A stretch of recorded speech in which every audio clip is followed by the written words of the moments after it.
কারা থাকছেন নির্বাচনকালীন সরকারে? পতন আজ করতে পেরে সরকার তীব্র মাত্রায় বেপরোয়া হয়ে উঠেছে বললেন মির্জা ফখরুল। কষ্টের কথা বলতে গেলেই বাধা বললেন নজরুল ইসলাম খান। শেখ হাসিনা মৃত্যুকে ভয় পায় না, তবে সুষ্ঠু নির্বাচনকে ভয় পান বললেন রিজভী। অনেকেই আমাকে উকিল আব্দুস সাত্তার বানানোর চেষ্টা করেছেন। এবার দেখুন বিস্তারিত। কারা থাকছেন নির্বাচনকালীন সরকারে? ইতিমধ্যে প্রধানমন্ত্রী বলেছেন যে জাতীয় সংসদে প্রতিনিধিত্বকারী রাজনৈতিক দলগুলোর মধ্যে নির্বাচনকালীন সরকার গঠিত হতে পারে। তিনি সংবিধানের বাইরে যাবেন না, এ ঘোষণাও তিনি দিয়েছেন। 3টি দেশ সফর করে এসে সম্প্রতি এক সংবাদ সম্মেলনে প্রধানমন্ত্রী এই তথ্য জানান। কিছুদিন ধরে আওয়ামী লীগের পক্ষ থেকে নির্বাচনকালীন সরকার নিয়ে নানামুখী আলোচনা হচ্ছিল। এমনকি কূটনৈতিকদের সাথে আলোচনাকালেও আওয়ামী লীগ নির্বাচনকালীন সরকারের নানা বিষয়গুলো তুলে ধরেছেন। কিন্তু প্রধানমন্ত্রীর ঘোষণার পরপরই রাজনৈতিক অঙ্গনে আলাপ আলোচনা শুরু হয়েছে। নির্বাচনকালীন সরকার কাদের নিয়ে গঠিত হবে, কারা থাকবে নির্বাচনকালীন সরকারে? সাংবিধানিক হিসেবে অনুযায়ী অক্টোবরের শেষ নাগাদে নির্বাচনকালীন সরকার গঠিত হবার কথা।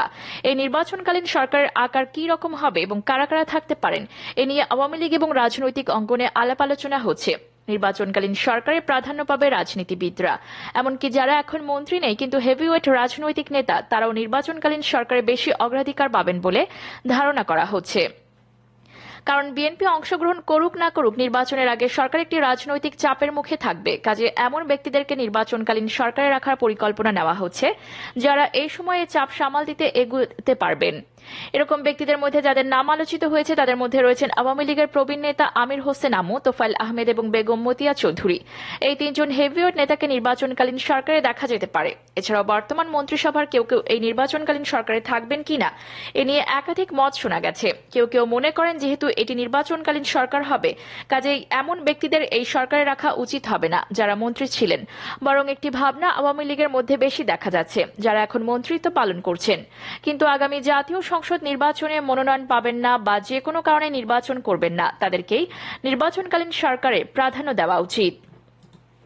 অপরদিকে পতন আজ করতে পেরে সরকার তীব্র মাত্রায় বেপরোয়া হয়ে উঠেছে বললেন মির্জা ফখরুল। ঢাকার ধানমন্ডিতে পুলিশ বিএনপি নেতাকর্মীদের উপর অতর্কিত হামলা চালিয়েছে বলে অভিযোগ করেছেন দলটির মহাসচিব মির্জা ফখরুল ইসলাম আলমগীর। তিনি বলেছেন, মঙ্গলবার ঢাকার আগে খুলনা, পটুয়াখালী, নেত্রকোনা, ফেনী সহ বিভিন্ন জেলায় বিএনপির কর্মসূচিতে হামলা চালানো হয়েছে। কর্তৃত্ববাদী সরকার তাদের দুঃশাসনকে আড়াল করতে আইন শৃঙ্খলা রক্ষাকারী বাহিনী ও দলীয় সন্ত্রাসীদের দিয়ে এই ঘৃণ্য হামলা চালাচ্ছে।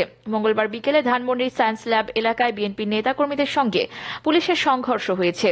প্রত্যক্ষদর্শীরা জানিয়েছেন, ধানমন্ডি থেকে আসা বিএনপির পদযাত্রা সায়েন্স ল্যাব এলাকায় আটকে দেয় পুলিশ। এ নিয়ে কথা কাটাকাটির এক পর্যায়ে দুই পক্ষের মধ্যে সংঘর্ষ হয়। পুলিশের লাঠিপেটার পর ইটপাটকেল ছুড়ে জবাব দেন বিএনপির নেতাকর্মীরা। পরে কাঁদানে গ্যাসের শেল নিক্ষেপ করে বিএনপির নেতাকর্মীদের ছত্রভঙ্গ করে দেয় পুলিশ। এই ঘটনা নিয়ে রাতে এক বিবৃতিতে মির্জা ফখরুল ইসলাম বলেছেন, পুলিশের হামলা, কাঁদানে গ্যাস ও রাবার বুলেটে তাদের বহু নেতাকর্মী আহত হয়েছেন। তাদের মধ্যে ধানমন্ডি থানা বিএনপির সাবেক সাংগঠনিক সম্পাদক মোহাম্মদ রফিকুল ইসলাম সহ আরও অনেকেই রয়েছেন।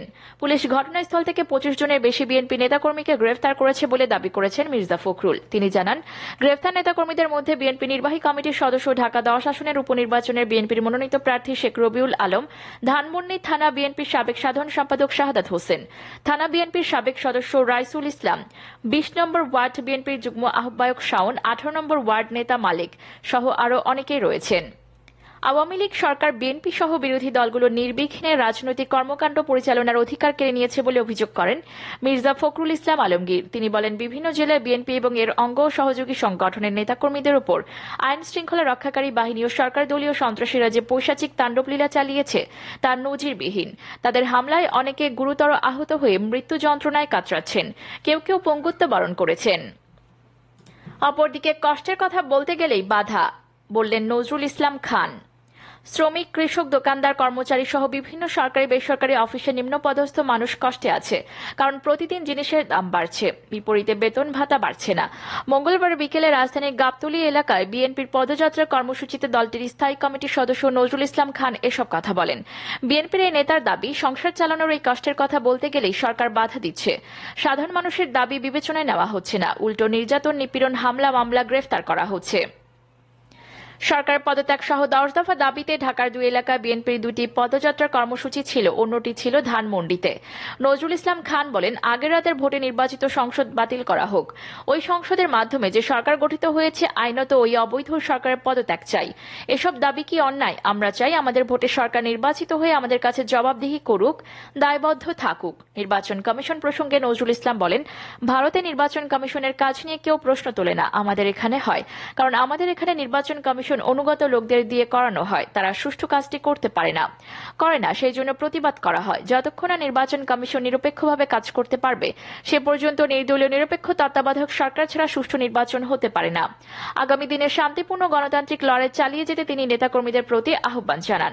ঢাকা মহানগর উত্তর বিএনপির সদস্য সচিব আমিনুল হকের সঞ্চালনায় কর্মসূচিতে সভাপতিত্ব করেন ঢাকা মহানগর উত্তর বিএনপির আহ্বায়ক আমানুল্লাহ আমান। তিনি বলেন, ওবায়দুল কাদের বলেছেন, ফাইনাল খেলা নির্বাচনে হবে। ফাইনাল খেলা যদি নির্বাচনে হয়, তাহলে সেই ফাইনাল খেলা নিরপেক্ষ রেফারি লাগবে। আওয়ামী লীগের শেখ হাসিনা নাকি নিরপেক্ষ রেফারি? তিনি বলেন, শেখ হাসিনার অধীনে কোনো নির্বাচন হবে না।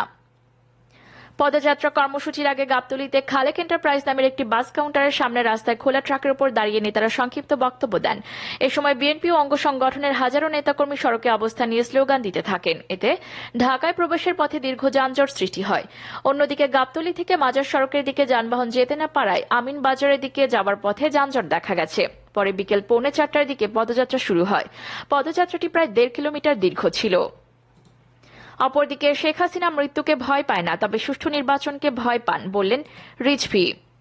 বিএনপির সিনিয়র যুগ্ম মহাসচিব রুহুল কবির রিজভী বলেছেন, শেখ হাসিনা মৃত্যুকে ভয় পান না, তবে সুষ্ঠু নির্বাচনকে তিনি ভয় পান। তিনি বলেন, বিএনপি তত্ত্বাবধায়ক সরকারের অধীনে সুষ্ঠু নির্বাচনের মাধ্যমে বেগম খালেদা জিয়াকে কারাগার থেকে মুক্ত করেও তারেক রহমানকে দেশে ফিরিয়ে আনবে। বিকেলে নারায়ণগঞ্জের বিএনপির পদযাত্রা কর্মসূচিতে তিনি এসব কথা বলেন।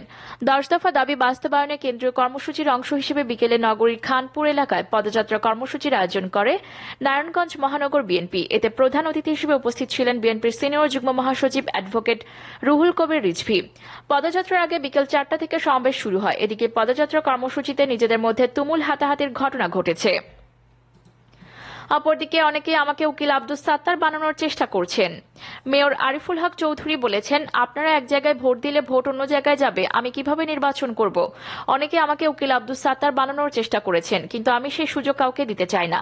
বর্তমান সরকারের অধীনে কোনো নির্বাচন করার পরিবেশ নেই।